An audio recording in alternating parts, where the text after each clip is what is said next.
We all love stories. Most people love to read them, but there are few who would prefer to listen. So, for those of you who prefer to listen, this is for you. Welcome to the Bible Stories.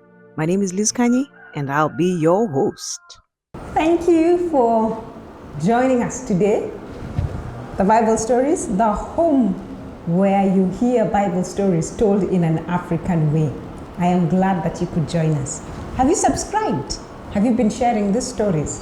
If they are blessing you, please subscribe. Don't feel shy and share it with as many people as possible, that they too may hear these stories and may be blessed.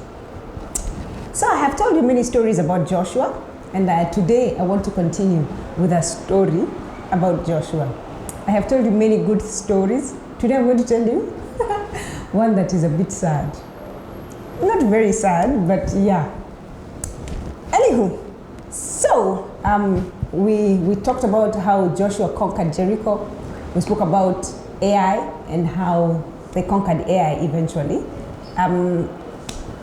So now the Amorite kings, the Hivites, the Jebusites, and all those ites people, they were on this west side of the Jordan. So they heard about how Joshua and the Israel army had conquered other kings and territories, and were very afraid.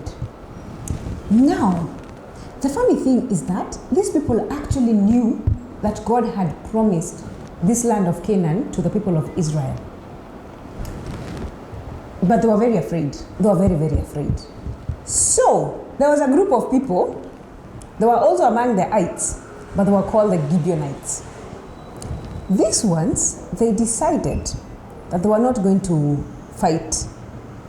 They just knew that they would be wiped out. They decided, we'd rather leave. So, they packed their bags and they decided they were going to come to Joshua and tell him to sign a treaty with them. So, I don't know where they got bread that had mold. They got wineskins that were very old, they were looking tattered. Their shoes, they wore shoes that looked very tattered. I don't know, I've really been thinking about that, because they were only 3 days away from Joshua, where Joshua and the Israelites had camped. But somehow they were able to do that. They were able to have moldy bread, they were able to have wineskins that were old. And they started their journey. They came to Israel. They met with the people of Israel, the leaders, the elders of Israel, Joshua and the princes. And they told them, we have heard about your God, and we have decided we want to make a treaty with you. They said, we have come from a very far country, and so we want you to make a treaty with us, that you will not kill us, you will not annihilate us. And so the guys, Joshua and his leaders, they asked them, how sure are we that you're not from around here? And this guy said, look at our shoes, look at our wineskins, look at our bread. Our bread was warm when we put it in these bags. Now look at it, see how moldy it is because of how long we have traveled. Now, there's a mistake that Joshua and the elders made. They did not inquire of the Lord. After they did their own search, which is just checking out these old things, they decided that these guys were telling the truth. And so they did what? They signed a treaty with them.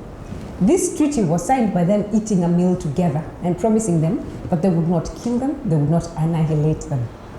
And so the princes, the people of Gibeon, they were very happy. So they went back to their home. Now 3 days later, Joshua and his people, they discovered that those guys had lied to them, that Kumbe, they were very near them, and they were living in a place that had been promised to them. So they marched out and they went to the Gibeonites, and they asked them, why did you lie to us?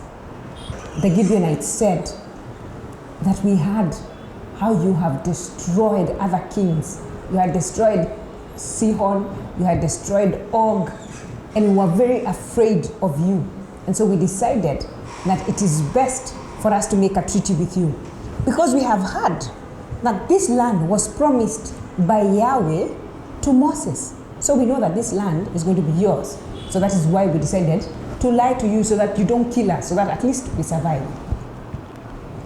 Now, because Joshua and the leaders of Israel had made a treaty with the name of Yahweh, they could not go back on their word. They had to do the right thing, and which is spare these people. At this point, they could have easily killed them and finished them, but they knew they had to honor their word because they had invoked the name of Yahweh. So they could not kill them. So Joshua told those people, because you lied to us, from today you are under a curse. The Gibeonites were very happy because they had their lives. So they became water carriers and wood cutters for Israel. So Israel got itself some slaves who would be doing these odd jobs for them.